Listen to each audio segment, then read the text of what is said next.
今回は GT730 が動作未確認ジャンクで、販売されてたので購入してきました。現在でも新品価格5000円くらいで販売してます。ちなみに、ウプ主は4000円で購入しました。買ったけど性能が低すぎて速攻で売りに行った感じですね。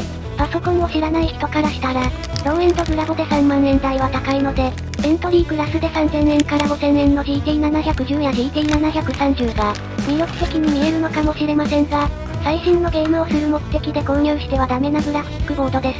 出てきましたが、小さくて軽いです。傷や汚れはありません。中の仕切りを取ります。付属品は全部入ってるみたいです。ロープロファイル用のブラケットです。あとは紙類が入ってます。サンキュー。保証書。日本語は一切なし。直訳すると速度設定。日本語があったがほぼ関係ないことが書いてある。初めて自作 PC を組む人には絶対に意味不明仕様です。説明書もないどっかのメーカーみたいです。わからない人は YouTube で勉強しろよってことですね。GT730 ですが、2014年から販売してます。途中仕様変更があり、中古で購入するときに注意が必要です。低速で安価な DDR3 番、高速で高価な GDDR5 番、メモリ容量の違い、2つの GPU アーキテクチャ、CUDA コアの違い、メモリバス幅、ファンがあるか、なしか、厚み、などなど、何を買っていいかわからなくなるくらい複雑です。混沌としてます。今回、購入した、GT730SL に GD5BRKE の仕様ですが、映像端子は旧型仕様でアナログ D サブ端子がまだ存在しています。HDMI は 1.4A、DVI-D、最大3台のモニターを接続して、マルチタスクに対応してます。メモリは GDDR5 で 2GB。ファンレス。一応、Windows 11にも対応してます。早速、マザーボードに挿します。しっかり差し込みます。補助電源は不要で、推奨電源容量は 300W です。HDMI に接続します。しっかりと差し込みます。準備終了です。電源を入れます。ファンがなく静かなので、7セグでやります。何も問題がなかったのでドライバーをダウンロードします。インストールします。インストールが終了しました。GPU-Z で確認します。GPU クロックが少し低い気がします。ASUS のホームページで確認します。現在、ASUS からは GT730 が3枚販売されてます。GT734HSL に GD5 はお値段1万3000円くらい。HDMI×4 ポート。それが3枚で12ポート。モニターが12枚。一般のご家庭なら、よくある風景です。OC モードが 927MHz。ゲーミングモードが 902MHz。多分 GPU 9位国を使用した場合。GT730SL に GD5BRK。購入したグラボより放熱板が大きいタイプ。厚みが2スロット分。お値段8000円くらい。コアクロック 902MHz。購入したのは GT730SL に GD5BRKE。放熱板が大きいタイプの、末尾に E がついて、放熱板が小さいタイプ、厚みが1スロット分、お値段5000円。OC モードが 732MHz、ゲーミングモードが 706MHz。多分これも、GPU-V 国を使用した場合。やっぱりコアクロックが約 200MHz 低い。放熱板が小さい分クロックダウンしてある。はぁ、なんで？いらないことするなよ。オーバークロックして元に戻さないと。放熱板が小さいとか関係ない。小さいは正義だ。変な使命感。オーバークロックします。GPU-V 国なんて使わないからな。先ほどから言ってる ASUS の GPU-V 国です。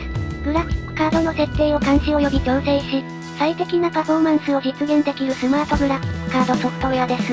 ASUS プリセットオーバークロックやユーザー定義のオーバークロックなど、簡単にオーバークロックできる便利なソフトウェアとメーカーが言ってますが、これを使用すると、クロック周波数が上がらない、エラーが発生したりゲームがクラッシュする、うっかり触ったら PC がめちゃくちゃになったなどなど、正しく動作しないことがあります。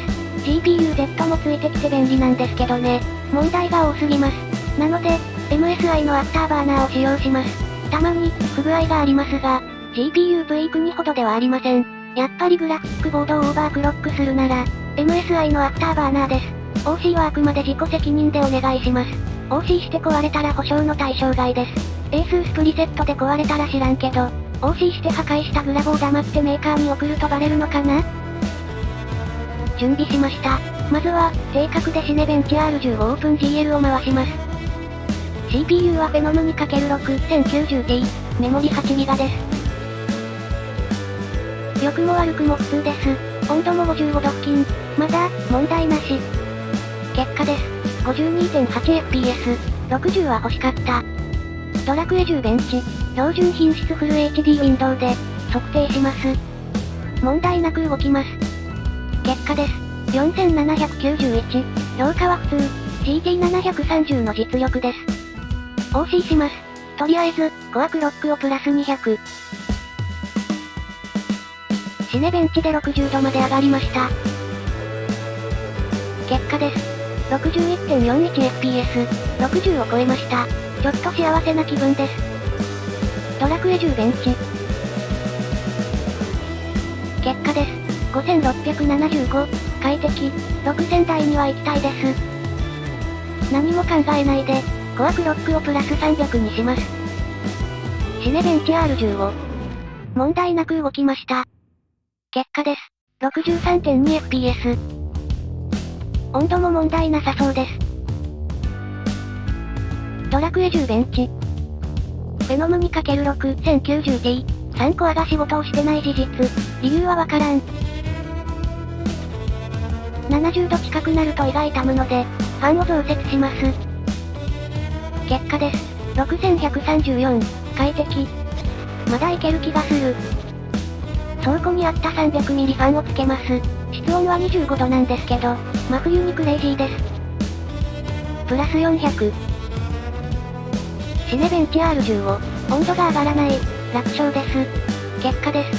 66.59fps。まだ伸びそうです。ドラクエ10ベンチ、50度を超えない、想像以上に冷えます。結果です。6396。快適。面白くなってきました。調子に乗ってプラス500。落ちた。調子に乗りすぎました。プラス450に下げます。この辺で限界です。シネベンチ R10 を。乾燥すれば OK なんです。67.24fps。OC 前との比較です。14.44fps アップ。ドラクエ10ベンチ。重いとこは重い。結果は、6464。快適。OC 前との比較です。1673アップ。調子に乗って FF14 ベンチ。ノート標準。フル HD。4303。普通。やっぱり FF は重い。オーバークロックして無理やりベンチを回しましたが、やっぱり、ゲーム向きのグラフィックボードではありませんでした。正確で運用するのが一番です。